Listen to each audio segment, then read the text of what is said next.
Alors, on reçoit de la grande visite aujourd'hui de Saint-Pamphile. On ne les voit pas souvent. Moi, j'aimerais ça qu'ils viennent nous voir plus souvent. Mais bon, on va prendre l'occasion dans ce qui passe. Madame Geneviève Flamand, qui est agente de valorisation du territoire. Bonjour. Et Monsieur Mario Leblanc, maire de Saint-Pamphile. Bonjour. Bienvenue chez nous. Merci. Merci de votre accueil. Bien, c'est un plaisir pour moi. D'abord, je vais commencer avec Madame Flamand. Oui. Agente de valorisation du territoire. C'est quoi ça? Agent de valorisation du territoire, en fait, le mot le dit, c'est pour mettre en valeur notre territoire. Donc, ce qu'on veut, c'est faire connaître les emplois qu'on a chez nous, c'est quoi nos entreprises, faire connaître ça à nos étudiants, puis aussi d'accueillir nos nouveaux résidents propriétaires ou les nouveaux résidents qui sont en appartement, parce que c'est important de les accueillir pour qu'ils s'intègrent bien chez nous. Bon, vous êtes déjà en poste, là. Ça fait déjà quelques mois que vous êtes en poste. Vous avez un plan, vous avez des actions. Comment vous voulez faire ça? D'abord, comment ça va à Saint-Pamphile, M. Leblanc? Ah, ça va très bien. Oui? Ça va très, très bien. La population est vraiment plaisante à travailler avec la population. Alors, oui, on a bien des projets. On en discutera, mais non, ça va super bien. La population est comme on dit, comme dans toutes les régions, on a des baisses du côté population. Et là, actuellement, là, au cours de la dernière année, avez-vous une baisse ou... Au cours des dernières années, on a eu une baisse de près de 100 habitants présentement. Okay. On est environ à 2500 présentement. Alors, on veut travailler en fonction de cela, d'essayer d'augmenter le nombre d'habitants, parce que si on a moins d'habitants, on a moins de gens pour travailler dans notre région, et c'est quelque chose qui est important pour nous dans notre région.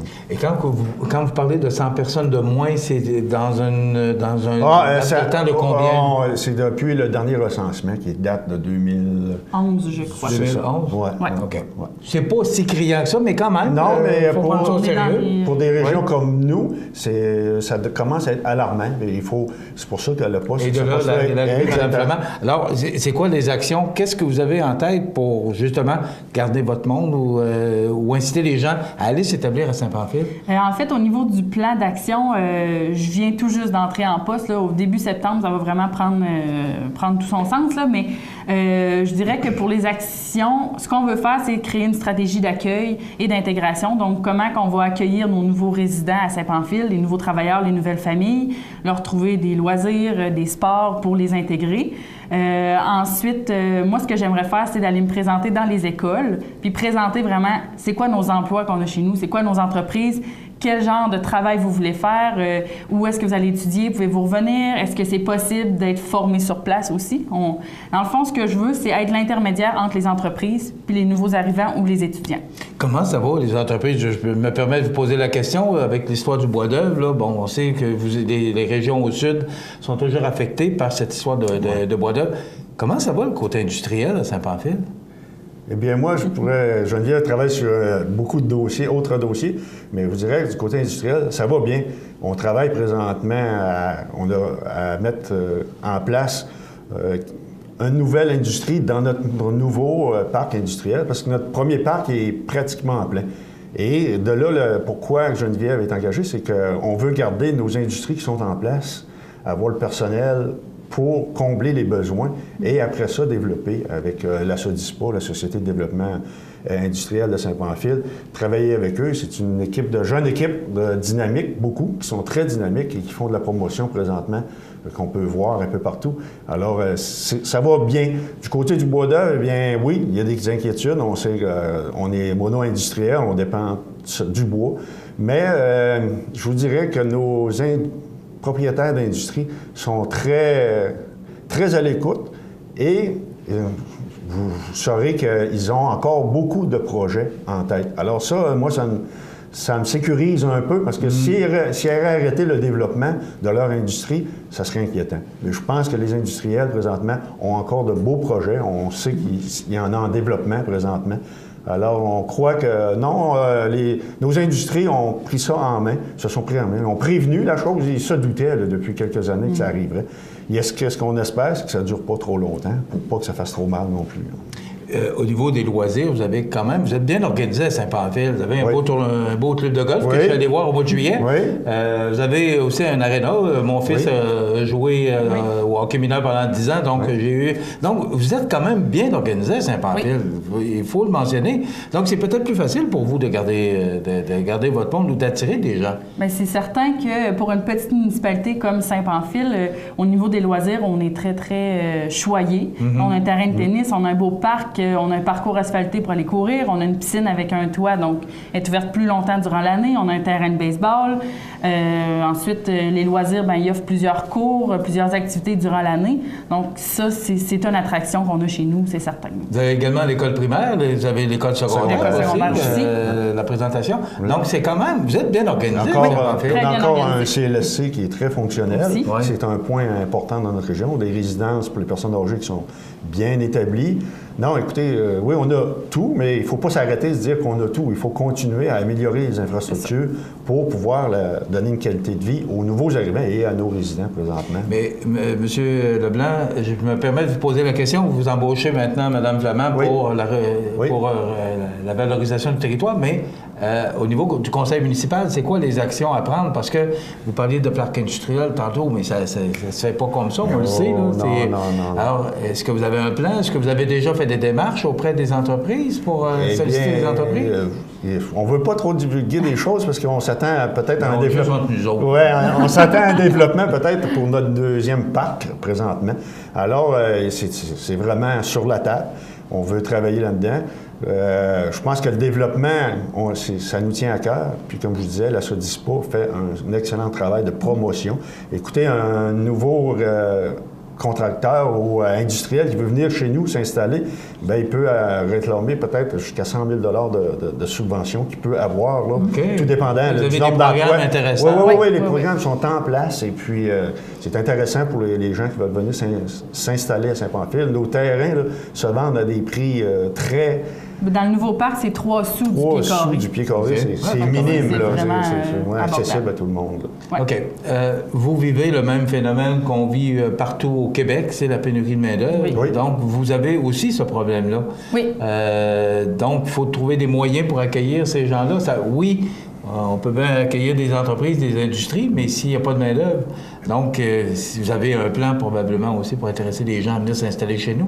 Bien, c'est ça à quoi je vais travailler, en fait. Là. Comment les attirer chez nous, comment les garder chez nous. Parce que ça s'en vient, là. Ce qu'on tient beaucoup, c'est que Geneviève va travailler aussi avec les écoles pour un peu inciter les jeunes à savoir quel emploi ils vont être disponibles dans quelques années. Il faut prendre ça à mesure que ça va se produire. Et aussi avoir un suivi avec les étudiants qui vont à l'extérieur, qui s'en vont à l'extérieur, pour aller les voir, leur dire qu'est-ce qu'il va y avoir à Saint-Pamphile. Et aussi voir nos anciens étudiants qui ont quitté depuis 1, 2 ans, et qu'est-ce qui ferait qu'ils reviendraient à Saint-Pamphile. Il faut leur poser la question. Ouais. Alors, c'est un gros travail que Geneviève a en main. On se dit que, puis on a confiance parce que ça va être un beau suivi. Et puis, les gens vont savoir un peu qu'est-ce qu'on a dans notre région. Vous savez comme moi, notre région, je parle région, je parle Saint-Pamphile, mais je parle de la région. La région, on dépend des industries qui sont dans le coin. Alors, c'est vraiment important d'aller chercher les gens pour combler les besoins des industries. Oui, c'est plaisant de développer de nouvelles, mais il faut s'assurer que nos industries qui sont en place aient le personnel adéquat pour continuer. C'est vraiment important. M. Leblanc, vous avez annoncé il y a quelque temps que vous alliez revenir, vous alliez briguer les suffrages pour un nouveau mandat. Un nouveau mandat. Vous faites quelle sorte de bilan après ces premières 4 ans? Ça fait 15 ans là, que vous êtes au conseil municipal, mais comme maire, ça fait 4 ans. 4 ans. C'est quoi votre bilan après 4 ans? Eh bien, moi, je pense qu'on a réussi. Le seul point que je suis négatif, j'avais dit que j'aimerais qu'il y ait une industrie qui serait installée dans le nouveau parc, et il n'y en a pas encore. Mais on travaille encore là-dessus présentement, et c'est un développement. Moi, je dirais que ça a bien été. On a réussi à acquérir des infrastructures on a eu la chance de payer tout de suite, qu'on n'a pas à endetter la municipalité. La municipalité, le taux de taxe a resté le même depuis les derniers 4 ans. On a réussi à développer des services, le personnel qui a été mis en place. On a refait une restructuration de notre personnel. Sans augmentation du compte de taxe, vous avez pu faire ça? Oui. Okay. Même, on a eu notre nouveau rôle d'évaluation, le rôle a monté. Alors, on s'est organisé, on n'a pas dit on va charger plus pour avoir plus. Non, on a dit on est capable de rouler avec ce qu'on a. Fait qu'on a laissé la chance aux gens. Puis écoutez, la population nous le rend bien. À un moment donné, on a besoin de bénévoles. La population répond très bien à ça. Je pense que c'est un beau point. Non, je trouve que mon bilan est positif aux derniers 4 ans. Oui, on espère un deuxième mandat, mais on verra si la population va décider. Et pour les prochains 4 ans, si vous êtes élu, c'est quoi le principal objectif? Il y en a probablement plusieurs, mais votre objectif premier serait... Bien, le principal objectif, c'est ce qu'on est ici ce matin. Que nos industries demeurent en place avec le personnel qu'il leur faut. Ça, c'était vraiment important. De développer de nouvelles industries avec la Sodispa, comme je disais tantôt. Puis on a bien des projets côté voirie, on en a en cours, on en a qui prévus pour les prochaines années. Et tout ça, bien, je pense qu'il y a des réparations, des infrastructures, comme vous disiez, l'aréna, le système de réfrigération est à refaire pour dans les prochaines années. On a jusqu'en 2020 pour le faire.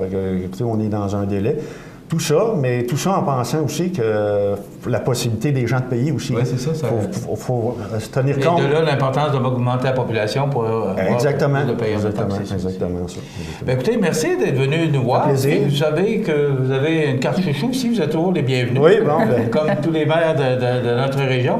On va en prendre note. Parce que ça nous permet d'être au courant. D'ailleurs, vous savez, on est diffusé sur le câble 2 de Saint-Pamphile grâce à M. Chouinard. Alors, vous êtes toujours les bienvenus. Merci d'être venu. Merci à vous. Au courant de ce qui se passe chez vous. Oui, merci de votre accueil. Et peut-être que si le nouveau conseil, ce qui sera en place, décidera peut-être de prendre une habitude de venir vous voir très régulièrement. Ça me fera plaisir. Ça me fera plaisir. Geneviève Flamand, qui est agente de valorisation du territoire. Bon, je suis souvenu, je suis pas bonne chance dans vos démarches. Puis si vous avez besoin d'aide, on est là. Parfait. Et M. Leblanc, on va vous souhaiter bonne chance pour les élections. Merci. Est-ce qu'il y a d'autres présentement, non, mais ça va jusqu'à la dernière minute. Quand les gens sont bons, on les laisse. Ah non, mais écoutez, il ne faut pas se fier là-dessus. Il faut tout le temps prendre ça comme ça vient, et puis on verra ce que la population va décider. On est ouvert à tout. M. Mario Leblanc, maire de Saint-Pamphile, merci d'avoir été avec nous. Alors voilà, ça continue, c'est dynamique à Saint-Pamphile, je le dis souvent, et ça continue, donc ça démontre encore que ça va se poursuivre, ce dynamisme-là à Saint-Pamphile. Voilà, ça complète notre entrevue, on s'arrête.